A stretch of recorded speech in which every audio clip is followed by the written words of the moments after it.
I work primarily with African American women, and it's extra hard for many of us. So that is one of the reasons why I do most of my work in retreats. Yeah. It is amazing to see the transformation that goes on at the retreats. We've been doing them over 20 years. And at the last retreat we had, which was in August, we always have a crafts kind of, these are adult women. Mm-hmm. I mean, 20 to 70 and plus, mm-hmm. You mean craft, like craft or crass? Craft. Oh, okay, arts, okay. Arts and crafts. Got it. Okay. Our retreat in August, we had Dr. Pam's, one of Dr. Pam's books, which is an adult coloring book. And it's all about life purpose. I mean, all affirmations. It's a wonderful book. It's another one of her books. And we use that for our crafts, arts and crafts segment. I have pictures of grown women on the floor coloring, singing, just getting in touch with a whole another side of them that they had not even connected with. And at the end of the coloring exercise, we asked about why you chose that particular page in the coloring book. And a lot of them spoke to, it helped me to get in touch with who I am, my purpose in life. It helped me to understand some things I had never thought about. But it was being able to get still and get away from family, children, job, having that special space for them to be able to do that. Wow. And that's really important, I think, for a lot of women, is to be able to pull back and get in that still space, because otherwise you have all of this other stuff going on around you all the time. And not feel guilty. I tell them, cell phones are off. Cell phones go off during the retreat. Ooh, that's a hard one. No.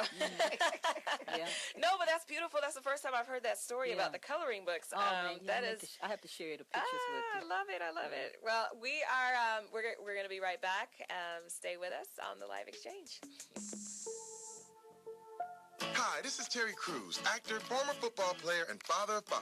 I'm also an expert on drama. There's the good kind that comes with having a house full of kids, and there's silly drama like the drama around my percolating pectorals. And then there's the drama you can skip. Skip the drama that comes with not having your high school diploma or equivalency. Find free adult education classes near you and finish your diploma. Visit finishyourdiploma.org. That's finishyourdiploma.org. And leave the drama to actors like me.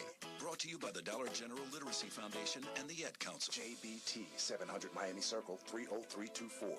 It's not a chain, it's a chain reaction. Invest $49 a month at a real gym. For more info, go to facebook.com/Jeans Body Tech.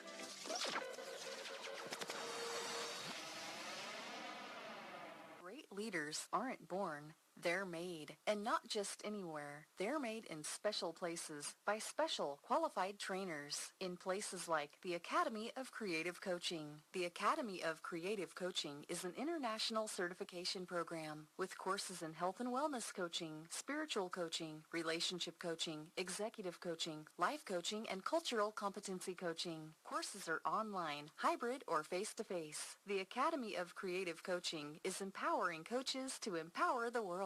Make a positive change in yourself and the world. Go to academyofcreativecoaching.com. People are always looking to invest in a good opportunity.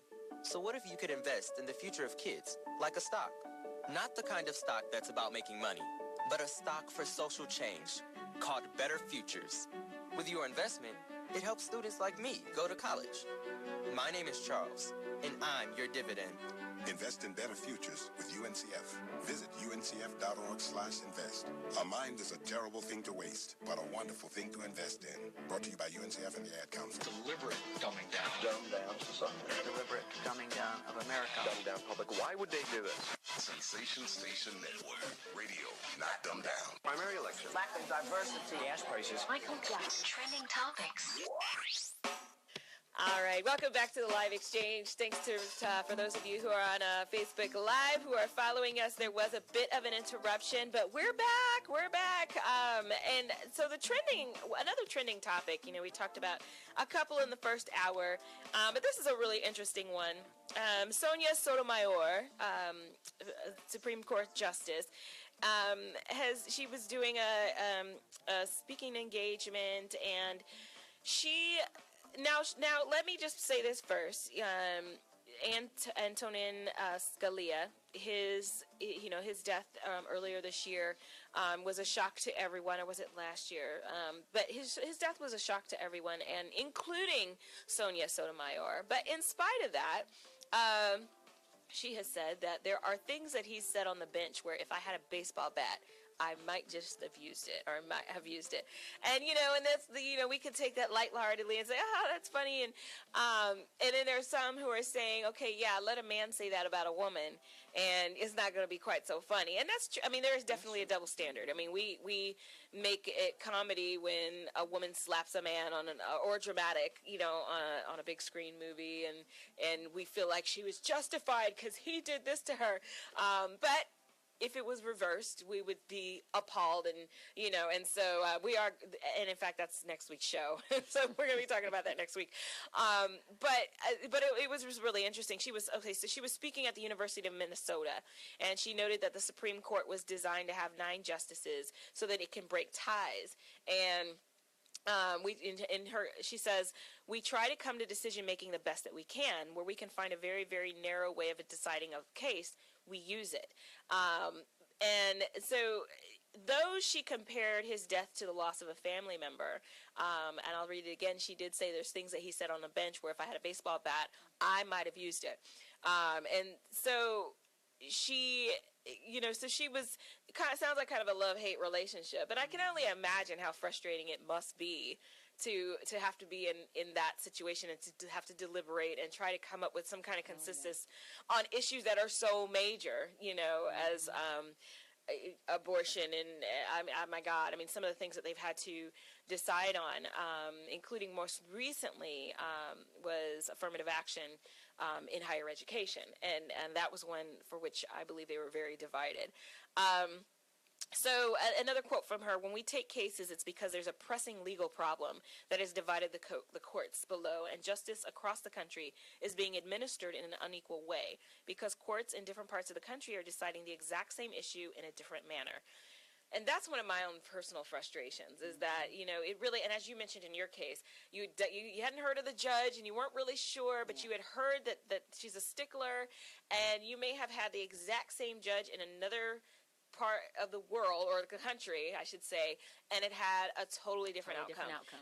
Or an even worse outcome, and so but it seems like where you were in your case, you see how I just pivoted right back to Renee's case? But it seems like where you were in your case was exactly where you needed to be, and I am not saying you deserved it and that should have happened, but it sounds like based on what happened, it was all part of the grand design for you to be where you are today. And for those of you who are just joining us, would you mind in a nutshell just kind of saying again what that case was? Because I see that we have some new people that joined us. Yes. So basically what happened is the case she was talking about, I was sentenced to 46 months in federal prison.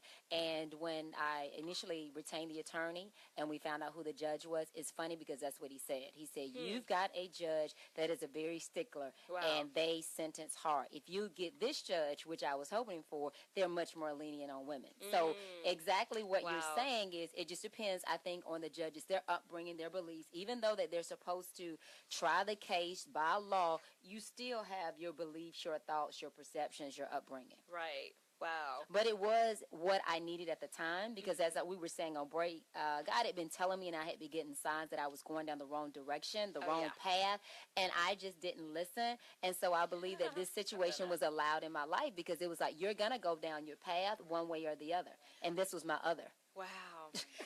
And it's like first you get a little tap on the shoulder, and then you get a little nudge, and then you get a pebble thrown, and then you get a brick thrown, and then a house falls on your head, and then, it's like, when are you going to hear me? And most of us do not hear until we're in just complete breakdown mode and everything around us is collapsing. Right. And I have to say that has been the case with, with Letters to the Brokenhearted. It was the same thing. I had all of the different warnings and all of the different signals. And you talked about prayer and how, you were praying, because God's got to do it this way, and so, Lord, I need you to fix this relationship. And my prayer was, change him. That was mine right Get him there. together, you know, and fix him. You know, it's not me. It's not the fact that I'm doing everything and holding on to this man with dear life. There's at no point did I ever think to question, why am I holding on to this man for dear life? No.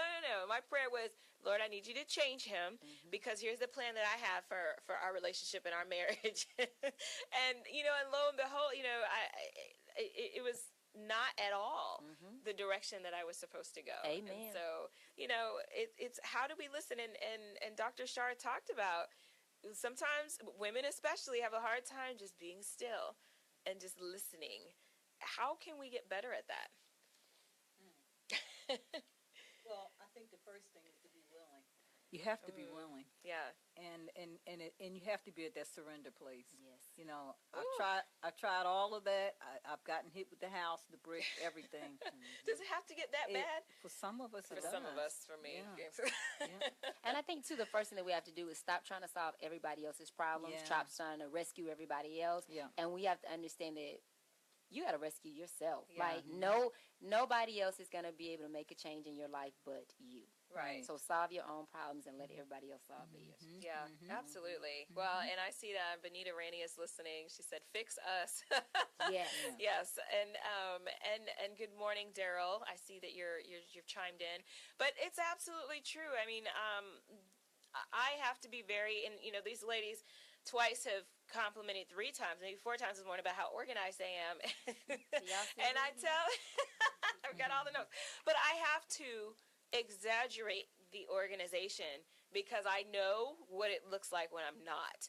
I'm a hot mess. Like, I mean, you know, pigsty. My house is like immaculate because I have to be very, well, it's not immaculate right now. It's a little messy, but I have to be very particular about when systematic.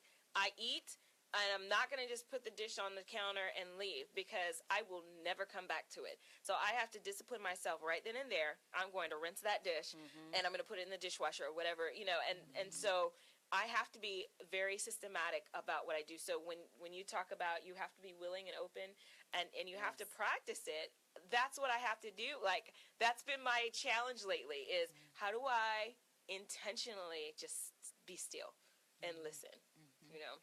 And you have to train yourself because we're so used to multitasking, doing 20 things at one time. We have to retrain ourselves that you can actually get more done when you're still, you listen, and you hear directions versus just being busy. Right, right. Yeah. Well, there is a method of what's called mirror meditation by Dr. Tara Well. And she has 3 particular steps. And step 1 is silent observation. So conduct silent observation of yourself in a mirror or a reflective recording device.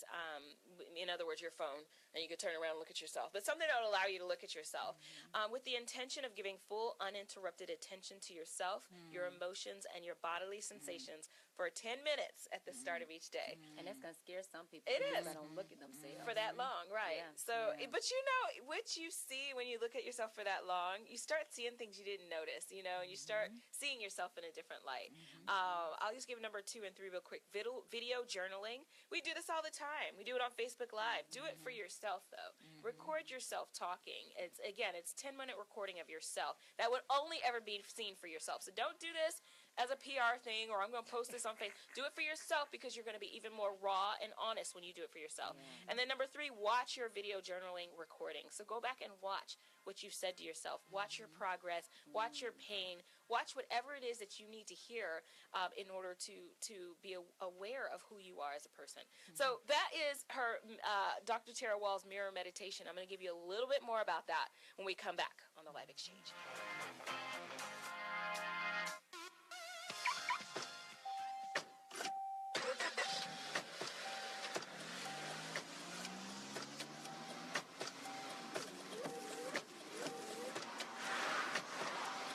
Driving has a rhythm all its own. Don't wreck it with a text. Before you get behind the wheel, silence your phone. Or better yet, designate a texter. For more text-free driving tips, visit stoptextstoprex.org. Brought to you by the Ad Council and the National Highway Traffic Safety Administration. Great leaders aren't born, They're made, and not just anywhere. They're made in special places by special qualified trainers in places like the Academy of Creative Coaching. The Academy of Creative Coaching is an international certification program with courses in health and wellness coaching, spiritual coaching, relationship coaching, executive coaching, life coaching, and cultural competency coaching. Courses are online, hybrid, or face-to-face. The Academy of Creative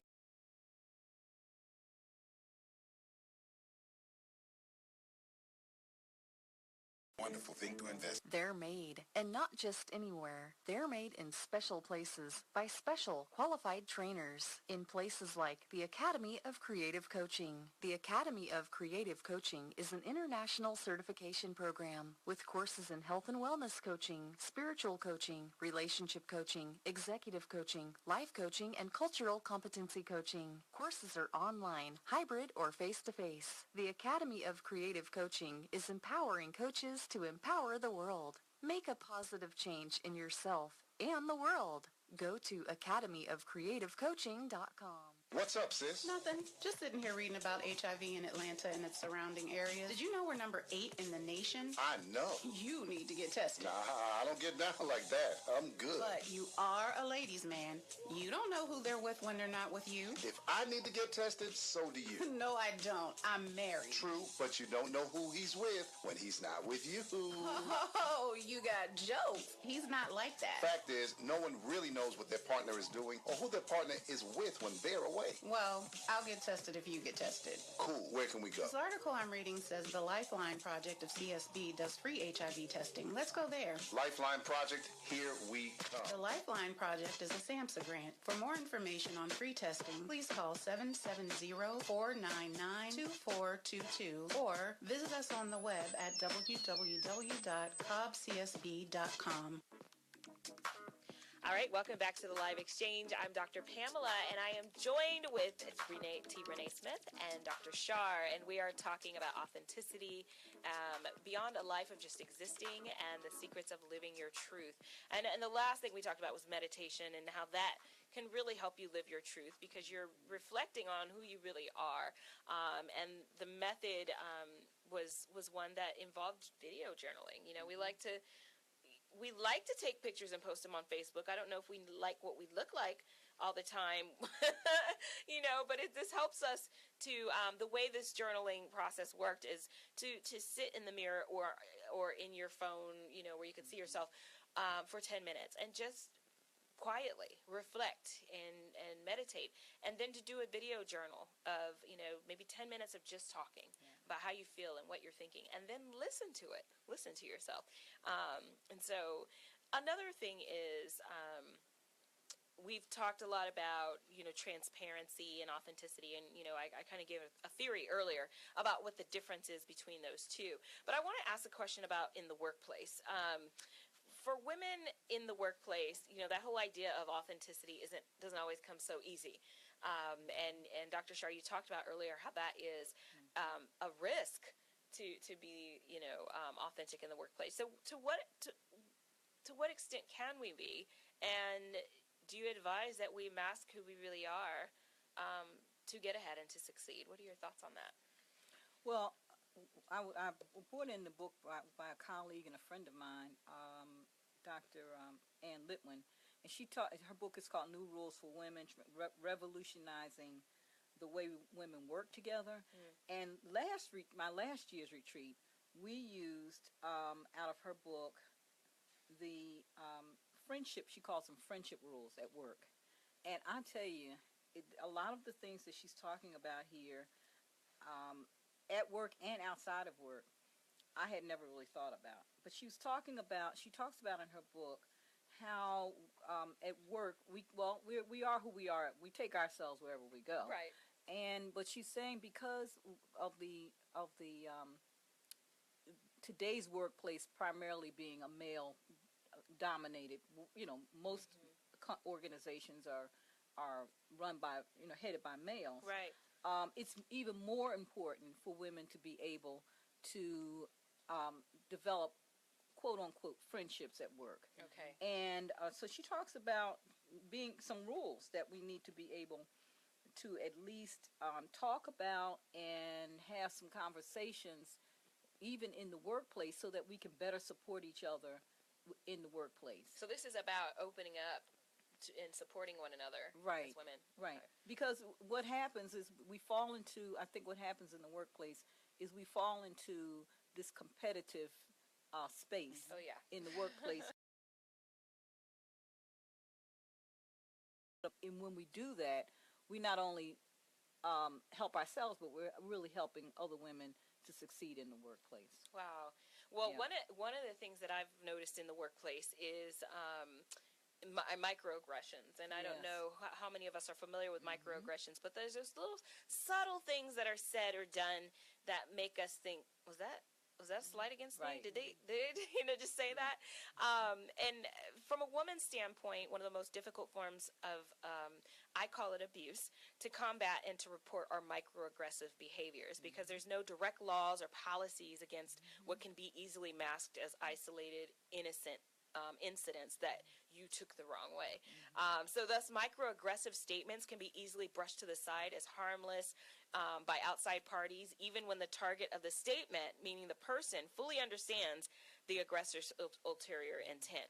An example, this is quite different from more aggressive behaviors where malicious intent is obvious and blatant. But an example last night in the debate was when Donald Trump had referred to immigrants and citizens as bad hombres, and at the end of the show, or at the end of the debate, the dialogue with the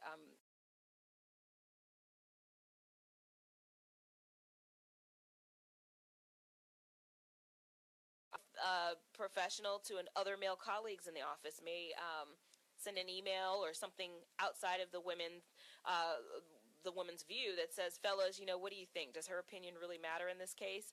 And that happened to me. And the only reason why I knew about it is because one of my colleagues, who was one of the fellas, forwarded it to me. I was like, thank you. Thank you. And, Donald Trump at last night's debate, this wasn't quite a microaggression. I think this was a straight up aggression. You are a nasty woman. And so having to hear stuff like that, it has an impact on our confidence or our ability to be authentic. I don't know if abilities and form alliances. So I think one way of being able to really do that is to know who you are, know what your core values are. So again, I think I said earlier, it's different between being authentic and then keeping it real, in the workplace. So it's a difference. So the more authentic you are and you know who you are, I think the better you're going to be able to respond to these attacks, because then you're going to know that that's just the ignorance of that person, that is just how they look at the situation, and you'll be able to navigate it differently. But if you're not confident and if you're living, behind this facade, then you're going to get caught up in it. Right, right. Oh, that's so good, because we a lot of times struggle with, I mean, I know who I am and I love who I am. But I have to be careful about what I say and what I do when I'm, uncertain. You got to know the rules. So there's rules about how to pull together with other women, but there's also rules about how to protect yourself against those who don't have your best interests at heart. You got to be smart. Yeah, absolutely. Well, wow, this is good stuff. We're going to be right back, but I want to thank Dr. Shar for joining us. She has to take off, but her information is so valuable. Thank you so much for joining us. It's been a pleasure. All right. Well, we'll be right back on the Live Exchange. Hi, I'm Harold Dennis, and I'm running for the office of DeKalb County Sheriff. I believe that there is a brighter future for DeKalb County, and as your sheriff, I will take a tough stance against those who choose to violate our laws and remain actively involved in building a rapport with our youth, which will combat the increasingly violent crimes committed by their peers. This will increase the value of our community, in which I was proudly born and raised, allow me the opportunity to continue my philosophy of public service and building a sound and responsive sheriff's office. Harold Dennis, vote for me November 8th for DeKalb County Sheriff. Then let's take DeKalb back. I'm Harold Dennis, and I approve this message. JBT 700 Miami Circle 30324. It's not a chain, it's a chain reaction. Invest $49 a month at a real gym. For more info, go to facebook.com/Jeans Body Tech.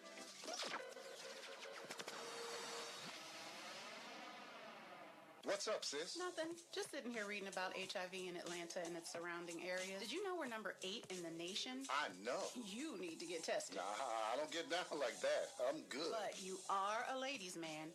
You don't know who they're with when they're not with you. If I need to get tested, so do you. No, I don't. I'm married. True, but you don't know who he's with when he's not with you. Oh, you got jokes. He's not like that. Fact is, no one really knows what their partner is doing or who their partner is with when they're away. Well, I'll get tested if you get tested. Cool. Where can we go? This article I'm reading says the Lifeline Project of CSB does free HIV testing. Let's go there. Lifeline Project, here we come. The Lifeline Project is a SAMHSA grant. For more information on free testing, please call 770-499-2422 or visit us on the web at www.cobbcsb.com. JBT 700 Miami Circle 30324. It's not a chain, it's a chain reaction. Invest $49 a month at a real gym. For more info, go to facebook.com/Jeans Body Tech.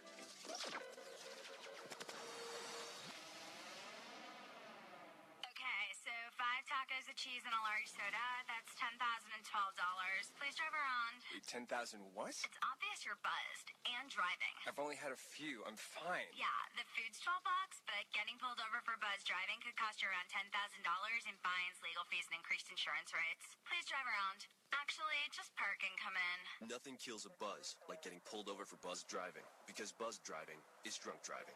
Brought to you by the National Highway Traffic Safety Administration and the Ad Council. In the interest of science.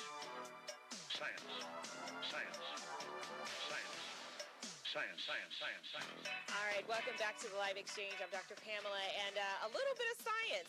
This time I've got to give my own science. I got to give my own research. So this is, I am in love with the concept of love. I am a lover of love. So this model that I'm going to share is what I'm working on for my next book. It's already copyrighted, so don't steal it. You can't do it. It's called the Multidimensional Model of Self-Love. Okay, so when we hear the term self-love, we tend to think in terms of you either love yourself or you don't. If you can stand in a mirror and feel good about yourself, you must love yourself. If you can't stand in a mirror and feel good about yourself, you must hate yourself. Well, it's really not quite that black and white. My own work in post-traumatic growth, which looks at how people rise up and improve their lives after traumatic experiences, it's become quite clear to me that self-love isn't just so black and white. We may be the greatest ambassadors of self-love so long as we're operating in an optimal environment. So that means an environment that nurtures our growth, not too different from the theory that we looked at earlier. The environment is so important, and as long as this environment doesn't trigger areas of trauma, fear, or feelings of incompetence. So we can be the greatest ambassadors of love until something happens that triggers trauma, fear, or feelings of incompetence. And so in optimal environments, we can experience multiple dimensions of self-love.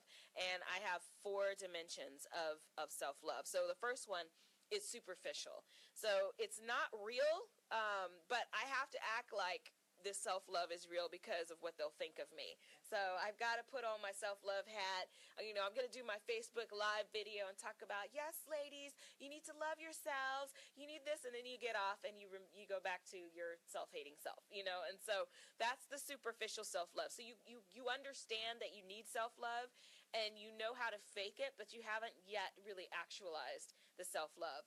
So that's number 1. Number 2 is survivalist. I have to love myself enough to survive. So you are in survival mode. You may have just endured heartbreak or lost something major in your life, and you're just trying to scramble to get yourself back on your feet, and you know that the only way you're going to get yourself back on the feet is if you operate in some self-love. So this is, and you're doing it at the bare minimum because you're knowing that I've got to do what I got to do. I've got to suck myself or pull myself out of this. So survivalist is another dimension. The other one is romantic. So I love the external aspects of myself. I love my looks. I love my accomplishments. I love how I'm perceived by the people on the outside. But I hide all the weaknesses because I don't want anybody to know about that. I don't even want to know about my weaknesses. And so that's the romantic love. Like it's kind of it's infatuation. with yourself because of all the good. It's like when we're first dating somebody, we love all the beautiful stuff about them. It's just so beautiful and fun, and we really kind of ignore all the other stuff. And then the number 4 form of self-love is agape, just like it sounds, unconditional. I know myself. I know my flaws, I know my strengths, I know the positives, I know the negatives, and I love all of it. Of course, I'm always working to improve myself, but I understand that I don't have to be perfect in order to be accepted. Outside forces don't dictate my level of self-love for myself. It is all internalized. And when we're triggered now, when we're in an environment that triggers, again, that trauma, that fear, or those feelings of incompetence, that's when we tend to lack in one or more of these areas of self-love. So I see you nodding. That's good. That's good. Because we're told, you either love yourself or you don't. And that's not always necessarily the case. It's not always that easy. I think it's good, and I think sometimes it may be situational. If we're going through something in our life, just like you were talking about, that if we're going through something in our life, at some time, if things are good, then we may have a different level of self-love, and then if we've not reached that agape level. So I think when you reach that agape level, regardless of what the situation is, the external forces are, you're going to be consistent. Right. But if you're coming up the other 3, the superficial, the survival, or the romantic, it's more based on what the situation is, and we may flow between one of those 3. Right. That is some good stuff. Oh, thank you. It'll be in my next book. But what's so great about it is that you give people an opportunity to see where they rank. Right. Because I think all that we've been given is you love it or you don't, but you've not been able to see the different levels of it. And you're able to say, you know what, okay, so I do have some level of self-love. I do, at least I'm surviving right now. When I put a survey out on my Facebook page and I said, which one of these describe you most? So most people right now, at least in my world, are surviving.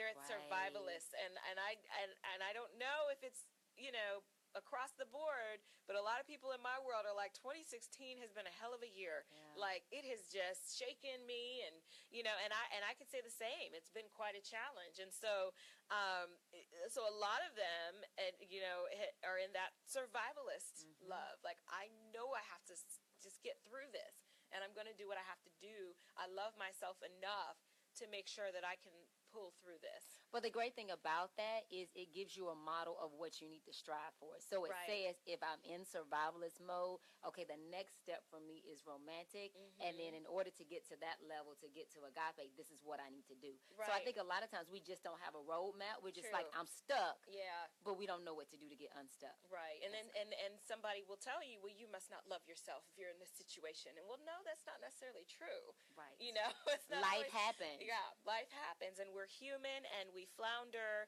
and none of these are bad. Even the superficial love part isn't bad, because sometimes you have to practice it. You have to practice loving yourself before you can get to that point where it's actually true.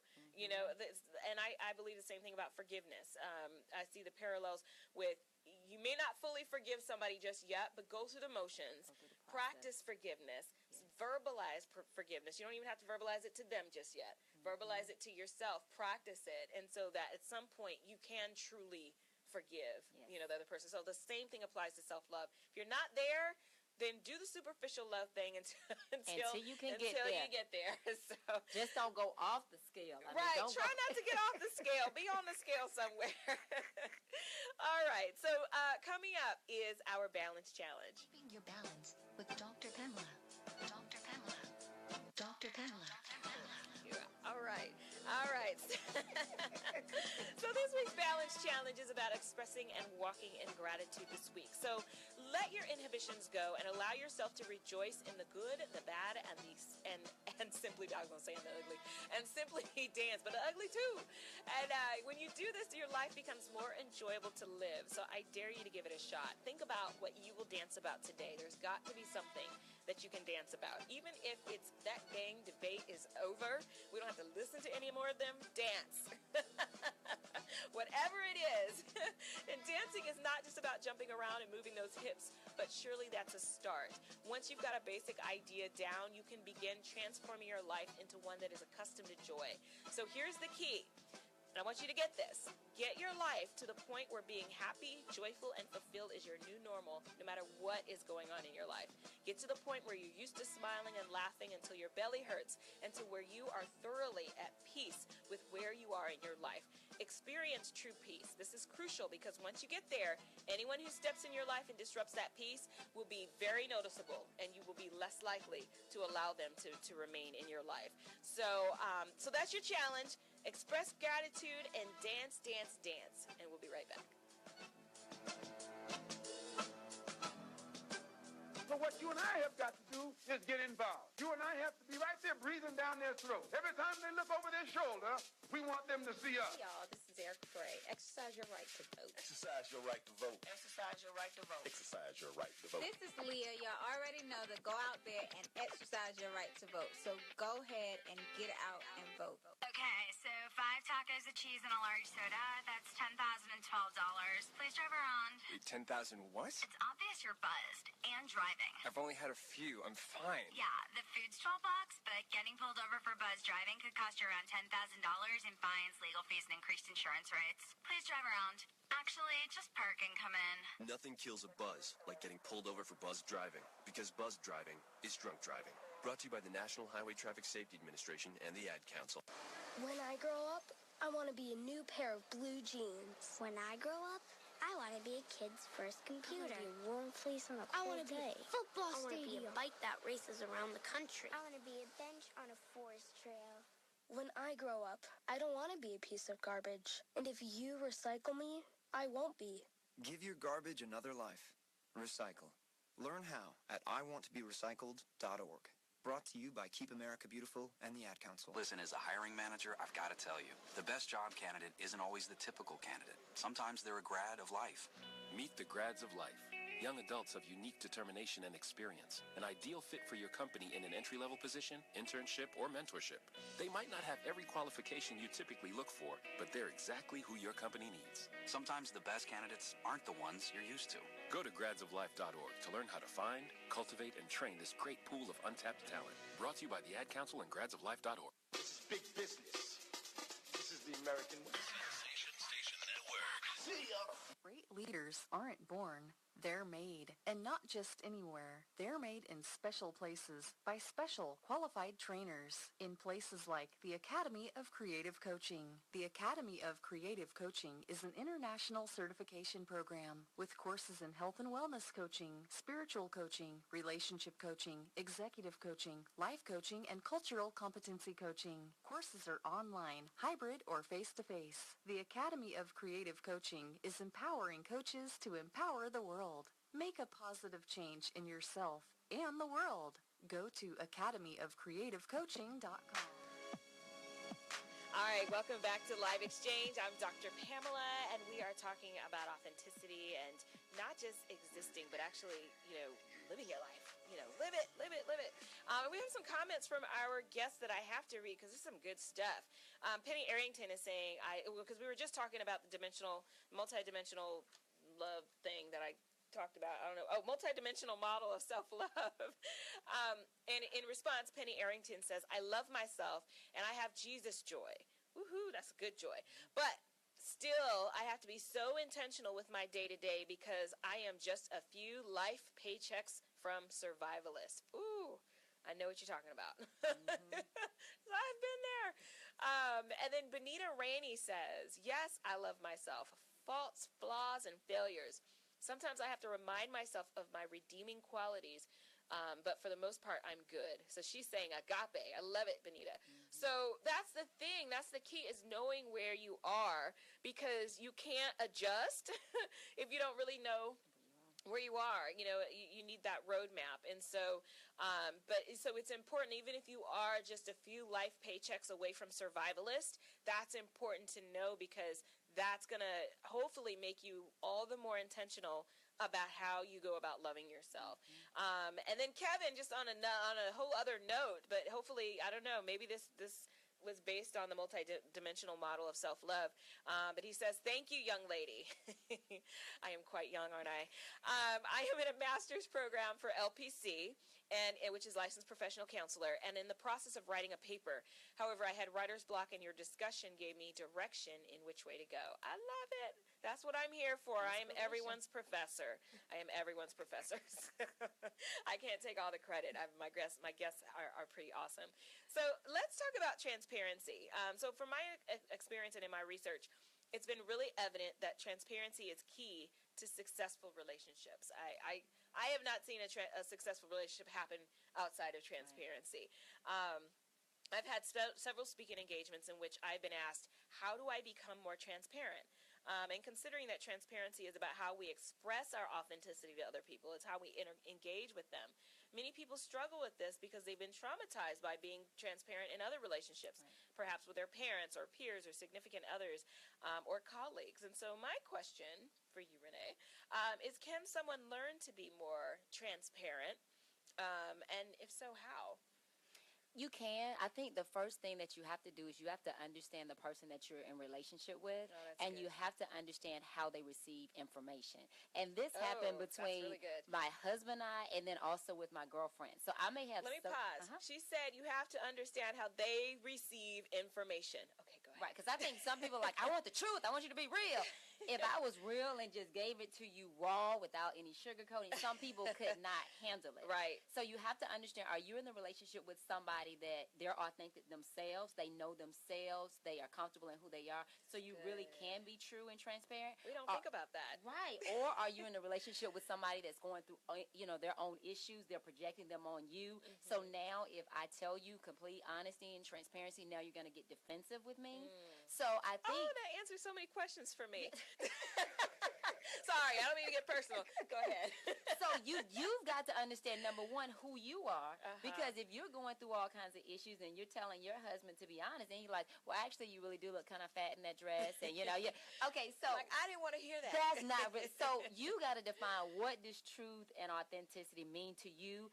How much can you take? And then how much can the other person take? Oh, that's so good. That's so good. Because, I know that when I am in dialogue with somebody, I am only thinking about how I convey my message from my standpoint. So I am very careful with my words. I'm very thoughtful about my words, but I don't think about it from the standpoint of how they'll receive it. I think about it from the standpoint of how I express it. Because think about their perceptions, their thoughts, their reality. So you could be saying to them simply that you did a great job on your speech, but these are a couple of areas to improve. And they could be hearing, if they're insecure, I sucked, she doesn't like anything that I do. Right. So even though you're very careful to say it, they are just receiving. And my husband, he will be saying one thing to me, and then I receive something totally different, and then by the time we talk about it, he'll be like, that's not what I said to you. It's because of how I received it. Right. Wow. So it means that the responsibility lies on both of us for, in terms of how we receive it, but also how we, consider how the other person will receive what we say. Oh, I think that could save so many relationships. Learn from my 10 years of mistakes. Learn from them. Yeah, wow. Well, and it sounds like you have a pretty amazing relationship or husband, and, you're pretty amazing yourself. But it's, those are things, and somebody put on my Facebook page today, Dr. Pamela, because I am single, hold out for that gentleman and hold out, and I am, you best believe I'm holding out. You don't have to worry. I am holding out, because it is not, I've been where you've... We only bring into the relationship who we are. So most of the issues that we have in our relationship are actually our individual issues that we have with ourselves. That is so true. We work on us and change us, then who we bring into the relationship is going to be a totally different person. Right. So while we're holding out and we're waiting, we have to change us. Right. I remember before I got married, I had this 12-page list of what I wanted in a husband.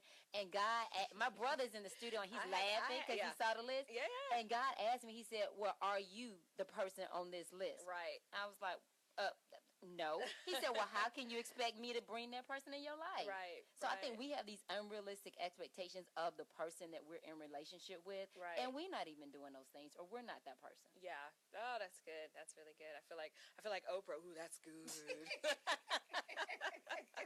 That's good stuff. Well, it's true. And then I noticed in your book you have an acronym for authentic. So awareness, underlying beliefs, truth, happiness, empowerment, nurturing, trust, Intuition and Care. And for those of you who missed it, you just gonna have to buy the book.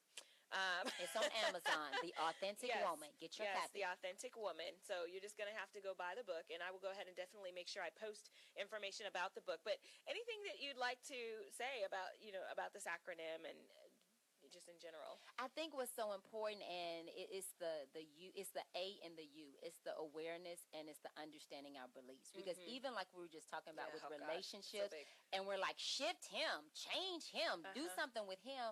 Even though I was in the abusive relationship, I remember when I went to counseling, the counselor told me, she said, I'm going to give you this first session to talk about all the things that he did and everything that's wrong with him. And then from then on out, we're going to talk about you, why you allowed yourself not to have boundaries, why you allowed yourself to be treated that way. So I think we have to become aware of who we are, the beliefs that we have, and realize that it's not the man's fault. It's not anybody else's fault. Now there's situations, of course, and bad things have happened, but we are in our life where we are because of how we believed and how we responded to situations. So we have to take responsibility, and that's part of being authentic, being able to look at yourself, the good, the bad, the ugly, keep the things that you like, and then the things that you want to change, actually do it and stop blaming other people or making excuses and complaining. Well, that's really good. I mean, that was one of the most recent revelations for me, were a set of beliefs that I've held on to since I was 18 about getting pregnant when I was 18, and everybody in my world who had something to say about it, and I held on to those beliefs, and that impacted every single decision I made from that point to now. So now I'm like, okay, let me have a relationship now, because now I know what the problem is.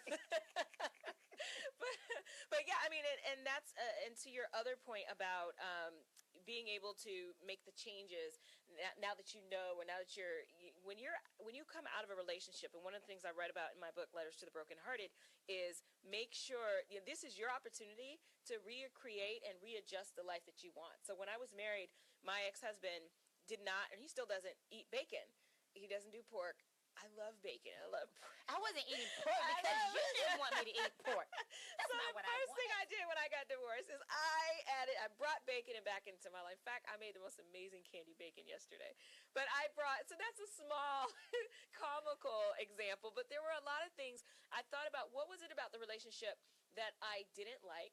And what were, and I can purge that stuff. What are the things about the relationship that I liked and that I learned from, and what can I carry with me into the next relationship? But the idea is to be very conscious about what you take into the next relationship, and not just kind of do it willy-nilly, like, oh, I'm just, I'm now this combination of a person from all my past relationships, and I haven't assessed what needs to stay and what needs to go. So basically, most of us are schizophrenic because we take all these different personalities, and most of us jump in relationship to relationship to relationship with no assessment and no healing. Right. So now I'm treating the person that I'm in the relationship, and I'll tell you a little bit of my business, but just a little bit. When I got married, and I talk about it in my book, Metamorphosis, I was treating my husband, basically having him to pay for the things that happened in my previous relationship, because I didn't deal, even though I went to counseling, there were certain things that I didn't deal with that kept showing up. And so a lot of times we're in relationship with 5 different people, our current person, and then the 3 or 4 exes that we were hurt and traumatized with, and we felt like they were going to abandon us, and the man we're in a relationship isn't even like that, but we're treating him like that. Right. Oh yeah, and don't we do that? And I have to say that has been done to me, by. And so say that balance is a myth, and I think so many of us, we fail because we're pursuing this myth that is balance. And then I think too, as women, we get caught in the perfectionist trap of where we're trying to do things perfect versus just aiming for efficiency. So one thing I say is that you want to create harmony in your life, and that means in your marriage, your family, your business, and your personal life, or whatever it is. Figure out what's important. What are your priorities? And based on your priorities, then, like you said, you have to come up with your system, and you have to schedule things in, because it does not happen, haphazardly. You have to have a strategy, and you have to have a system. But number one, you got to understand that there is no such thing as balance. Sometimes your relationship with your son is going to win. When you were doing your PhD, getting your PhD was kind of a priority for you. So, and you also have to understand what seasons of life you're in. If you just had a newborn, that newborn is going to get way more attention than your baby, than your business. Hopefully, right. Hopefully, they're going to get more attention. But, as your kids go to college, then now you can give more attention to your business or your husband. So you just got to understand the season of life that you're in, get rid of the perfectionist trap, set your priorities, and come up with your own system. That's really good. And there's two quotes that I pulled from, I think they might be both from your website, but one says, as soon as I become clear that my success as an entrepreneur was directly tied to my success as a wife and a mother, abundance flowed effortlessly. And then the second one is, my greatest life lesson was becoming clear on my life priorities and creating harmony between them. So that theme is about harmony and pulling it all together. And you got to have your priorities. Like, you can't be out here trying to grow a multi-million-dollar business and your kids are at home and they're not eating and they're not doing their homework, and your husband, you haven't practiced your marriage ministry in years, sex, whatever you want to call it. You got to have your priorities, in order. Absolutely. Absolutely. Wow. Well, any final thoughts? We are at the tail end. Would like to. The one thing I want to say, and this is regardless if you're in your business or if you're in a career, when you're living, and this is one of my favorite quotes, when you're living your authentic life, there is no competition. Where you're in your lane, understanding what it is that you're supposed to be doing for your life, pursuing your purpose, and not being concerned with what anybody else is doing, that's when you can start flowing, your ebb and flow, like we were talking about, and you can start living a purposeful life. And then also that gratitude is the beginning of abundance. So stop complaining about what's going on in your life and wishing and wanting stuff to happen. And like your challenge said, start being grateful over what you have in your life and say those affirmations about what you're grateful for daily. That's great. Like, and there, for example, there was once upon a time in my life where I was financially struggling, and I told myself, my finances just have training wheels on, and they're just training me for when I have more money, when I have more income. So I'm just, so instead of complaining about what I don't have, it's like, no, I'm still on these training wheels. I'm getting there. I love that example. So, yeah. So, and just my final words, your self-esteem is priceless. Who you are, who you believe yourself to be. It's the single most important aspect of yourself that makes living an authentic life possible.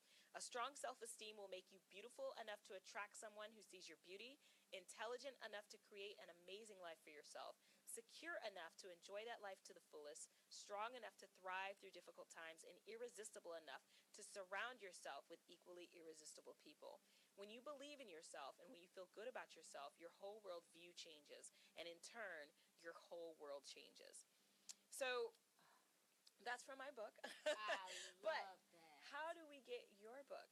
Okay, first of all, I love that. That was amazing. So, guys, you can get my book, and it's two. One is The Authentic Woman, How to Win in Marriage, Family, and Business, and that really is the how-tos of what you need to do. And then my second book is Personal Metamorphosis, How I Shed the Life that Others Wanted for Me to live so I could live my authentic life. And that really is my personal journey of going from breakdown to build up to breakthrough. So they're available on my website at treneesmith.com, treneesmith.com. They're available on Amazon as well. And guys, please follow me on social media, and I'm at Coach T Renee, and that's at Coach T Renee. All right. And thank you for having me on. No problem. I'm going to make sure that I add all of this to the page so that people can get your book and your information. And I want to thank you all for tuning in to the Live Exchange, where we exchange compelling dialogue around love, politics, and intellect. Join us next Thursday from 11 to 1 right here on Sensation Station. I am Dr. Pamela, and remember, it's your life. Love it.